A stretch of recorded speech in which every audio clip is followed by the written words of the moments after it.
Pour la dernière émission, on s'est déplacé du côté de la Beauce, plus précisément en Guadeloupe, pour venir faire une randonnée de motoneige avec plus d'une soixantaine de motoneigistes qui sont déjà prêts d'ailleurs en arrière de nous.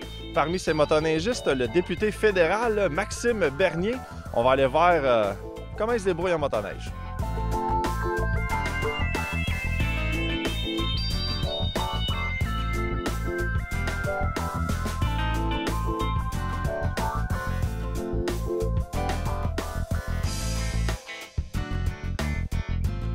Lorsqu'on roule en motoneige, évidemment, on va avoir des sentiers qui sont bien surfacés, bien entretenus, mais il faut aussi penser à la promotion de tout ce qui englobe le sport de la motoneige. Et on a ici un pilier du tourisme, un pilier de la promotion de la motoneige, surtout dans la région de la Beauce. Monsieur Cahouette, ça va bien? Ça va très, très bien, oui. Bonjour.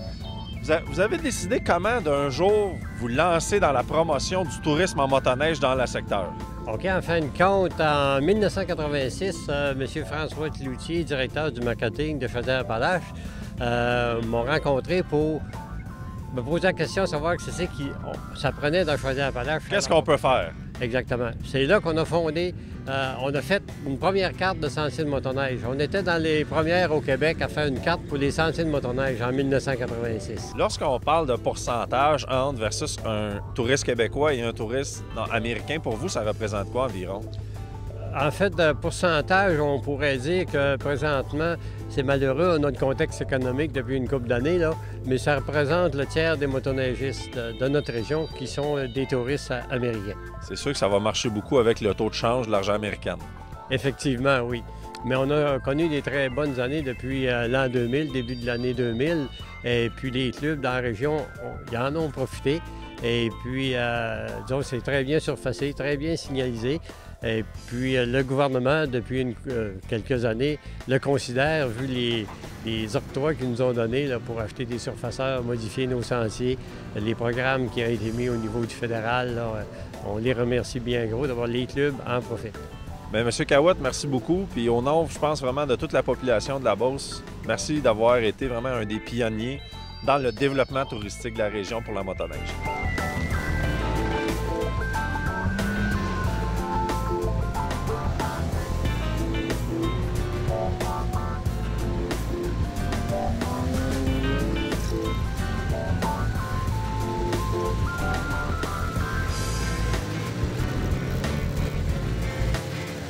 On se retrouve maintenant en compagnie de Danny Quirion, qui est le grand Manitou, l'organisateur de la randonnée aujourd'hui. Danny, qu'est-ce qu'on fait en Beauce aujourd'hui?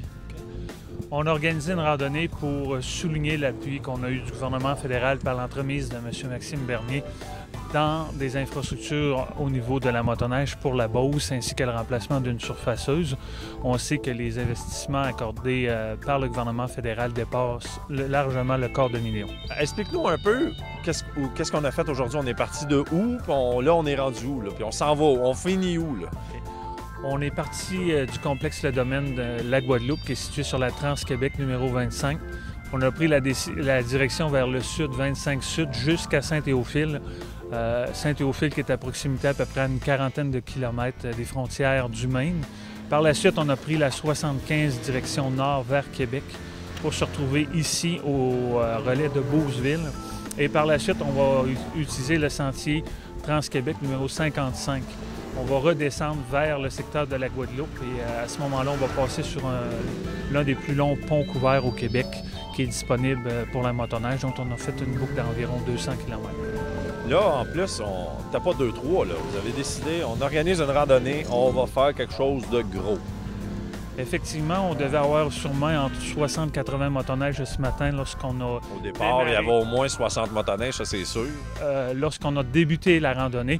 Et au même moment, on avait organisé ici un rassemblement pour tous les autres clubs de Chaudière-Appalaches avaient le mandat d'emmener 4 à 5 motoneigistes pour un ralliement, pour dire un gros merci à notre élu. Je pense que tout le monde s'est donné un rendez-vous puis ça fait un franc succès. La randonnée est vraiment parfaite en ce moment-là. Effectivement, l'an passé, on avait fait une première essai et ça avait été très concluant, randonnée avec rassemblement. Donc cette année, on est revenu avec la même formule, encore plus structurée qu'elle avait été l'année dernière. Danny, tu as eu la chance de guider Maxime Bernier. Moi, j'ai eu la chance de rouler en arrière. Comment tu penses qu'il se débrouille? Il se débrouille honnêtement très bien pour quelqu'un qui est motoneigiste occasionnellement, qui ne fait pas de la pratique de la motoneige comme nous à longueur d'hiver. Donc, il a très, très bien performé. On est bien fiers du résultat. Danny, j'aimerais ça que tu me parles un peu. Tu es nouvellement administrateur pour la Fédération. Ça représente quoi comme travail pour toi? OK, effectivement, moi, c'est ma première année comme administrateur à la Fédération des clubs de motoneigistes du Québec. J'étais avant comme bénévole au niveau du club de motoneige de mon secteur, qui est les Beaux Sentiers.